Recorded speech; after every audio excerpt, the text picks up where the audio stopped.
Bobby Beast here. I want to talk about a subject that comes to mind, and that is pretty much Jukebox's downward spiral. This is something that has definitely happened. For those of you who saw the recent episode of Raising Kanan, you can see that Jukebox is starting to change a lot more. I mean, she's like this type of person in the family who she been through some stuff, and you can see it, you can feel it, but you still love her. And every once in a while, you can see the person that she was still there. The Jukebox that we got in season 1, she's still there. It's just not really there. And she's that person with certain people. Like, she's still like that with Rock to some degree, but she doesn't really trust Rock because she doesn't like what Rock did in regards to Kanan. She still loves Lulu and Kanan. I'd say Lulu and Kanan are mainly the main people holding on and making her be who she was in season 1, whereas everybody else seems to have made her felt, and she's becoming more into this Jukebox that we know with Power Book 3. So if you've never seen Power Book 3, let me go right ahead and tell you, Jukebox eventually turns into this very scary, very dangerous, very out there person. She's a corrupt cop. She's a gangster. She does what she wants. She has her own form of power. She has her own crew. She does things like she wants. She don't like being under nobody. She will work with people, but the main person she will work with is Kanan, a very scary character, a very, very cold character. Like, she does not care. As a matter of fact, Ray Ray was associated with Jukebox. So like, yeah, that's pretty much, when you look at Jukebox, that's the type of person Jukebox is. And right now with this pretty much going on in terms of the current episode, you've seen her become that person. She's descending. You can see where her mind is kind of getting out there. You can see where she's starting to become that other person. And so she's about to become the Jukebox that we know. Now, the thing is with me is that it's sad to see the Jukebox that we saw go. The Jukebox that we saw in Raising Kanan, Power Book 3 Raising Kanan, first season, that's the person that you don't want gone. It's so tragic to see that person go away, but they're going away.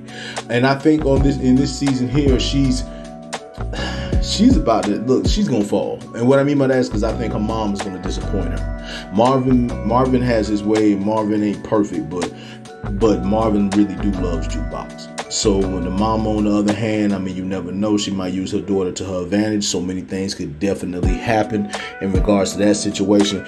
But like, it's like I say, it's a scary thing to see that character go from being such the beautiful, bright girl who's very curious, and she you know, you can tell, like, even though I know Jukebox like women, you can tell she kind of had a little crush on Famous to some degree too. So like, it's just. All I can say is that she's becoming the Jukebox that we know. And I'm loving seeing it happen. But then at the same time, it's so sad. Like, it's sad. But I just want to say to all of you that it is your boy Bobby Beast here. I just want to say much love, much respect. Hold it down. And one. Once you heal. Hey, how are you doing? I want to talk to you guys about the fact that once you heal. Now, this is one thing I want you always to remember this. In life, we go through many different things, but we're going to talk about once you heal. All right. There are many things we go through in life. There's a lot of pain, a lot of different things, a lot of stuff, a lot of trauma. It could be stuff in terms of family. It could be stuff in terms of, I don't know, maybe a path you went and things didn't go the way you wanted it to go. Maybe someone you love and they broke your heart, right? Anything. But once you heal, don't let nobody mess it up. And what I mean by that is that if you've been through something and it made you, like, I mean, just you were not yourself, you were hurt, you were in a whole other place.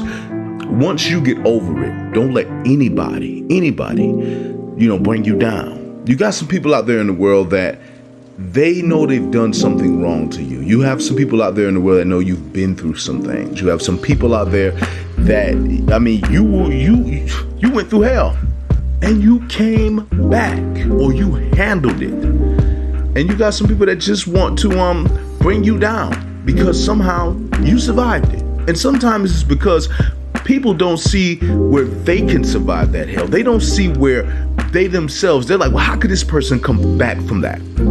Well, the thing is, they will never really get it, right? They will never really understand that. And the reason why is because just because you have the strength doesn't mean they have it. Just because you have the belief doesn't mean they have it. And let me tell you something. If they did not help you get get your peace, then do not pay them any attention. Let me tell you something. If you've been through it and no one was there to have your back, or if you've been through it and it was only a few people to have your back, and you come up and you're stronger, you're better, and everything of that nature, don't ever let no one take your peace. Now, that's the difference if there's someone who knows they're wrong and they're coming back to say that they apologize and they didn't mean any harm and they did things the wrong way. I mean, that's cool. But a person that sees what you're going through and they don't care, let me tell you something. Leave them alone, and don't you ever let them affect your peace.